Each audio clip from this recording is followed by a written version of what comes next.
د میلیون جام سیالیو اتمه او وروستۍ ورځ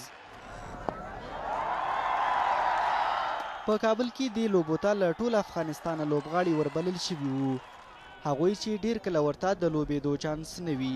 په دغه لوبغالي کې ولاړ داسې ځوانان هم شته چې خورا ښې لوبې یې وکړې او ګڼ نومورکي لوبغاړي پکې څرګند شو. د افغانستان کرکټ ملي لوبډلې هغو لوبغاړو هم خپلې مټې وازمایلې چې په نړیوال جام سیالیو کې لوبېدلي وو. جاوید احمدي د کابل سیالیو کې تر نورو ښه وځلېده. نو دا ټورنمنټونه په دې اړه ډېر ښه دي چې ځوان لوبغاړي لکه تاسو زموږ ټیم کې ګورئ زیاتره ټول ما سره ځوانان دي.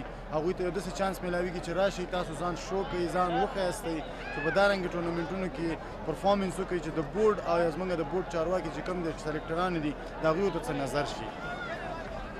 په دې لوبو کې یو څه چې نوي ښکاري د سوداګرو له لوري د لوبډلو مالي ملاتړ او سپانسر کېده دي. د لوبې سمبالګرو وایي ډېر شمېر سوداګریزې ادارې اوس دې ته چمتو دي چې د لوبډلو ملا وتړي. په تیرو ځلونو کې دومره مینوال هم ډیر میدان ته نه راتله چې د ټیکټینګ له لارې دغه پیسې چې ترلاسه کېږي نیمایي کرکټ بورډ ته ځي نیمایي LCC یا لوبه کرکټ کلب ته راځي.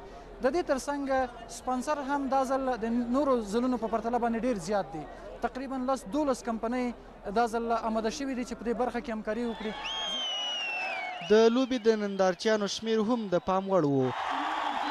ان له لرې پرتو سیمو هم یوازې د لوبې د لیدو لپاره خلکو مزل کړی و. په نړیوال جام سیالیو کې د افغانستان د کرکټ د ملي لوبډلې له ګډون وروسته اوس په افغانستان کې کرکټ د خلکو زړونو ته رسېدلې لوبه ده. ښایي د بل څه لپاره دومره خلک خپل وخت بیل نه کړي، خو دلته د کرکټ د لوبې د لیدو لپاره هره ورځ زرګونه خلک راتله.